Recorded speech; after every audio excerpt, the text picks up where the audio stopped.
Alam niyo po mga kababayan ko, maraming nagtag sa akin ng picture ni First Lady Lisa at nung Chinese ambassador. Mga kababayan. Oho, tama ho kayo ng inyong narinig sa akin. Nung Chinese ambassador. Bakit ko sinasabi to sa inyo? Mga kapatid, no, mga kababayan ko. Kasi dapat malaman niyo ho ito, mga kababayan ko. Let's be practical, mga kababayan ko. Ito yung balita, oh. Panoorin niyo to. Chinese ambassador kasama si First Lady Luisa Raneta Marcos. Ano ang masasabi mo, mga kababayan ko? Bakit? Issue ba? Panoorin mo to. Wag hipokrito. Yan ang resback ni Palace Press Officer Yusek Claire Castro Ay, hindi pala. Dito yun. Ay, ito. Yan. Oh. ng Chinese Embassy. May caption ng litrato Tingnan, ulitin ko nga dito sa ano. Ayan, ito muna. Ito. spotted sina First Lady Liza Araneta Marcos at Chinese Ambassador to the Philippines Jing Huan sa isang live concert noong January 30. Sa social media post ng Chinese Embassy, may caption ng litrato ng dalawa na pleasant talk with First Lady. Alam nyo sa akin na, let's practical, mga kababayan ko.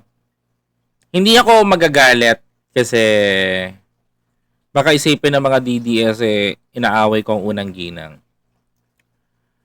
This is a practical move. No?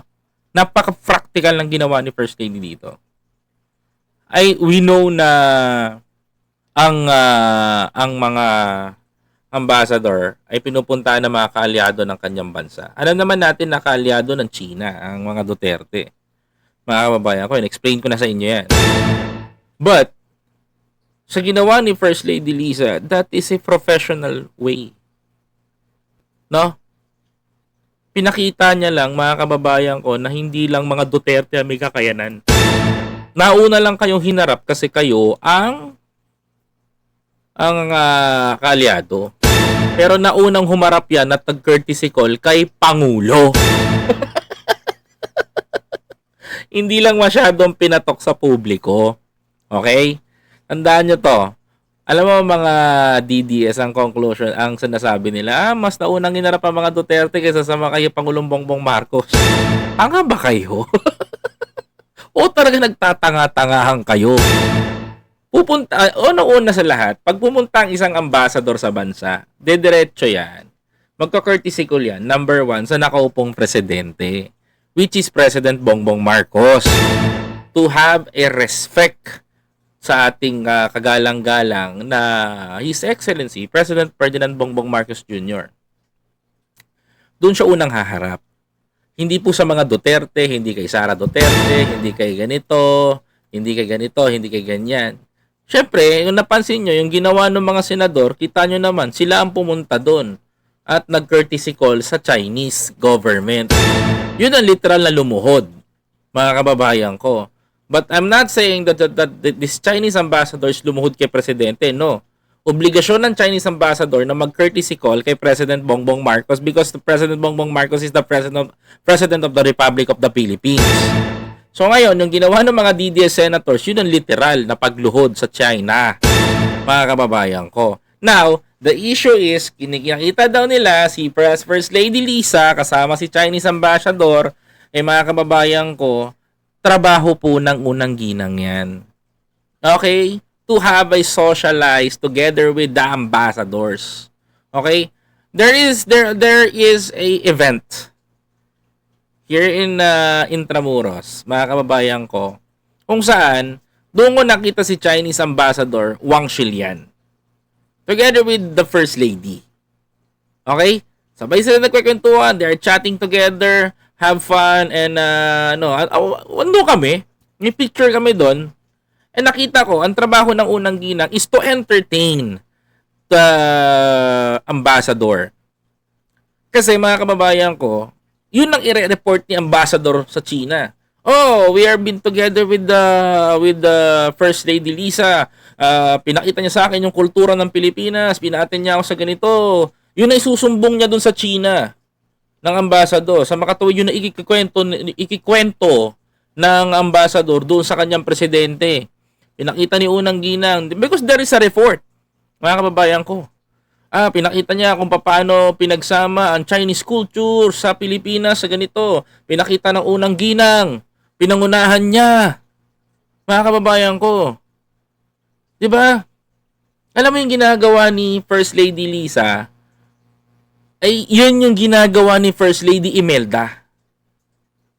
Mga kababayan ko. But our First Lady Lisa is very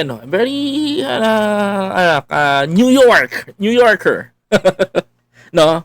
I'm New York, di ba? Very style of New York. How to socialize the important person to our country. No? Ganon. Kung mapapansin nyo, mga kababayan ko. Ganon ang ginagawa niya. Ngayon, mga kababayan ko, parang siya si First Lady Imelda Marcos.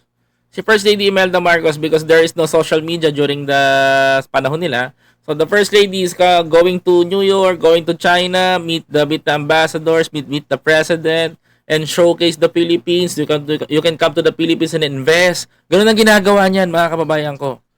Kung gagawin ba ni First Lady Lisa na awayin ng ambassador dahil sasabihin niyo na kaalyado ng Duterte, may mapapalaba bansa natin? Wala. Mga kababayan ko, wala. This kind of strategy ng ating First Lady is very safe to our country. Meron siyang communication sa bawat ambassador. 'Di ba? Mga kababayan ko, that's the very important, mga kapatid. Relationship sa ibang bansa. Pakikipagkaibigan. Hindi relationship together with the Chinese ambassador. Huwag kayong mga DDS. Okay? Tama yung ginagawa ng Unang Ginang. Ilapit ang bansa natin sa bansa nila. Para nang sa ganon, hindi magkaroon ng gusot sa pagitan. Okay? Kung nakikita nyo man na may picture sila, masama ba yan? Wala namang masama. Kung si Basti nga, meron eh. Diba? Kung si Marcoleta nga, nakaluhod eh. Kung si Robin nga, nakatanghod. Ang Unang Ginang natin, nakatayo. Nakaupo. Diba? And they're enjoying the concert, mga kababayan. So, ano bang masasabi nyo? 'Di ba? Hindi nyo lang matanggap na maganda ang trato ng China sa ating Unang Ginang because of what? Maganda ang trato ng ating presidente sa China. Hindi lang tayo nagkakasundo sa mga polisiya patungkol sa West Philippine Sea. Mga kababayan, like I said, mga kababayan ko, ulitin ko, kung ang issue ay picture lamang, mga kababayan ko, walang problema doon. Walang problema doon.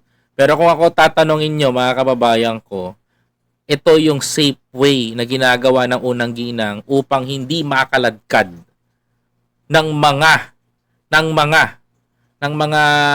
invader, o ng makaladkad ng mga naninira sa gobyerno natin, is magkaroon ng communication ang ambassador at ang Unang Ginang upang kung ano man ang maging gusot, ang Unang Ginang ang pwedeng tawagan ng ambassador ng China to escalate, to pababain ang tensyon sa pagitan ng China at Pilipinas. Tandaan nyo to, mga kababayan ko, the most and very important is friendship and communication sa pagitan ng China at ng Pilipinas. Aminin natin sa hindi. Mga kababayan ko, mas malakas ang China, mas mahina sa ngayon ang Pilipinas. Kailangan ba natin ng gera? Kailangan na ba ng barel? Hindi. Kailangan natin ng diplomansya, pakikipagkaibigan, at higit sa lahat, mga kababayan ko, tamang komunikasyon. Alam naman natin yan, mga kababayan ko, na ang China hindi makikipaggera. Ang kailangan niya ang pakikipagkaibigan. Communication. Kung anong alitan ng US at China, labas tayo doon. Basta tayo Pilipinas, magandang relationship sa China, magandang relationship natin sa US. Hindi nyo ba napapansin? Kung babalikan natin, si Apo Lakay is more on US. Tama, mga kababayan ko. Apo Lakay, si Apo Ferdinand Edralin Marcos is more on US. Pinimbitahan pa nga siya noon na magsalita sa White House ni President Reagan. Tama. And sino naman ang nakikipag-communication sa Southeast Asia? Napansin nyo ba? Kung hindi nyo napansin to, syempre, papaliwanag ko. Ang pinaka-paborito ng China, ng chairman ng China, na si Mao Zedong, ay ang unang ginang Imelda Marcos. Siya ang nakikipag-usap. Si Imelda Marcos, si unang First Lady Imelda Marcos ang nakikipag-usap sa Southeast Asia upang makahatak ng investors for the Philippines. And that, yan ng kanyang malaking naiambag sa bayan natin. If Apo Lakay is pro-US, First Lady Imelda Marcos loves the Asia. Kung hindi nyo napansin niya, mga kababayan ko, pues siguro sa aming mga millennial na loyalista, pansin namin yan. Kung ano man ang ginagawa ng unang gina ngayon, mga kababayan ko, tulong yan para sa asawa niya. Tulong niya yan para sa bayan natin. Kaya mga DDS, magpasalamat kayo. Kasi merong isang tao na may utak, hindi utak talangka kagaya ng mga gusto nyong maging leader. Hindi kami nakikipag-away, but we are fighting our rights sa proper way, diplomansya, hindi sa gera, mga kababayan ko. China is our friend. But ang kalaban natin, Duterte, yung kanilang nakakapit sa kanila, mga kababayan ko. At ang problema nito, hangga't hindi nawawala ang Duterte sa panig ng China, hindi magiging maayos yung ating problema sa West Philippine Sea. But our country and relationship sa pagitan ng bansa and trading is good. Yan lang ang masasabi ko, mga kababayan ko, para hindi na magkaroon ng mga issue ang mga DDS. Nakakahiya naman kasi kayo magkomento eh. Magpa-picture lang, akala nyo mag-on na. Mga lupak na ito. Mahala ka kayo dyan. Paano? Makita kita tayo mamayang gabi ha. Huwag kayong mawawala. May live ako mamaya, okay? Kaya tutok lang kayo sa Biyahe ni Koy TV. Okay, maraming salamat po. Ingat po kayo palagi. Ako po si Biyahe ni Koy TV. Mga kabayan ko, may live po ako mamayang gabi. Maraming salamat po. Ingat po kayo palagi. Love you all. Ingat, muha. Please don't forget to follow, like, comment, share, and subscribe. Ayan yung pag-aaralan ko paano ilagay dito yung chat box. Ang hirap eh. Maraming salamat po. Ingat palagi. Bye-bye.